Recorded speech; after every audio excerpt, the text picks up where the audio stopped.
If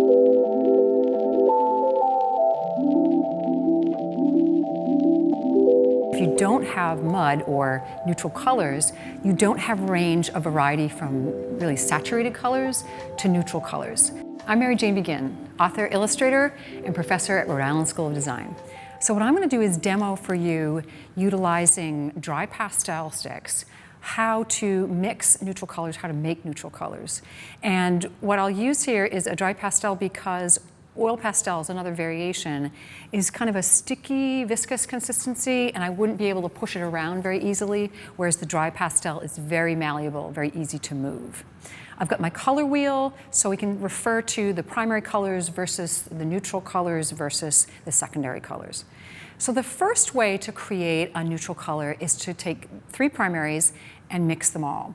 Primaries are colors that cannot be broken down any further into any other colors, as opposed to secondaries or neutral colors. If you mix the blue, and let's put the red on top of that, and then the yellow, you're going to make a really neutral color. Now the more warm tone that I use is going to make a more brown color, the more blue, the more gray the color will look. And that's a pretty easy equation. I'll show you. This is kind of a gray-green color because there's a lot of blue and a lot of yellow. But if I shift the equation and use a lot of yellow and a lot of red and just a little bit of blue, it should look more brown. And here we have a brown, and we have a kind of gray-green color.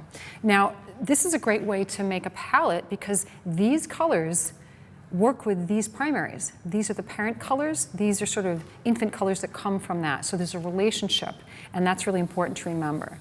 So a secondary way to make neutral color is to take 2 complementary colors, which is basically the color on the color wheel that's opposite a primary, or any of the 3 secondaries. Purple, orange, and green are all complements of each other. So let's say we take purple, and we will cross that with orange. They're 2 complements. And let's see what happens. And I'll put some orange on top of that. And instantly you can see that vibrant color is becoming more neutral, less vibrant. It's becoming a kind of brown tone. And that's because these colors are opposite on the color wheel. They're canceling each other out. And there's your brown.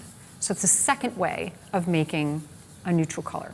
Now, a third way to neutralize a color is to take, let's take something like red, and I'll neutralize it with white. A lot of people add white to lighten something, but the problem with that, if you use only white, you're desaturating it where it's supposed to be most vibrant. So you have to kind of watch how you use your white. But look at what it turns it into. That red becomes a kind of peachy tone. It's desaturating it, it's reducing its vibrancy. Now the fourth way is to use black. Obviously white neutralizes, so does black. So we'll take the red again, I'll put the red down. You can see the saturation of this color. It's really vibrant. Now if we take the black, we put just even a little bit, it totally desaturates that color. And that can be really useful. But it's often what I find a problem for people using color like black to neutralize the shadows of colors, because they figure, oh, black is dark, shadows are dark, I'll use black. Well, if you use black for all your shadows, you literally desaturate everything in an equal way. You're better off using a complementary color, and I'll show you what I mean by that. If you have this red, we'll make a circle over here. And instead of using black to neutralize the color, let's use the opposite of red, which would be green. Do we have a green here? We might have to make a green out of blue and yellow. Put a little yellow and a little of this blue.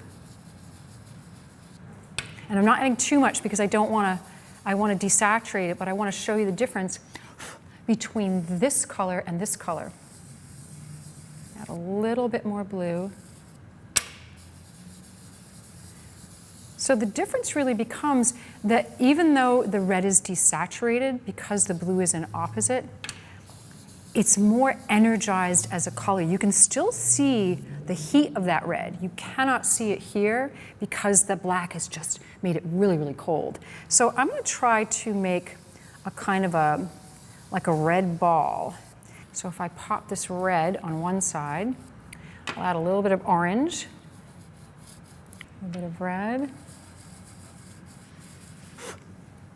I'll add a little more blue on this side.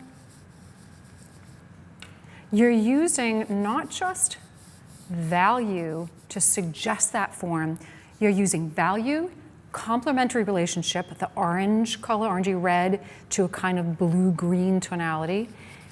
You're using opaque color, there's a lot of color here, and I'm really pressing on this side with my finger so that some of the white of the page is coming through.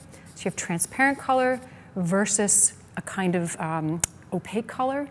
And all those things are opposite and creating a kind of a sense of a form.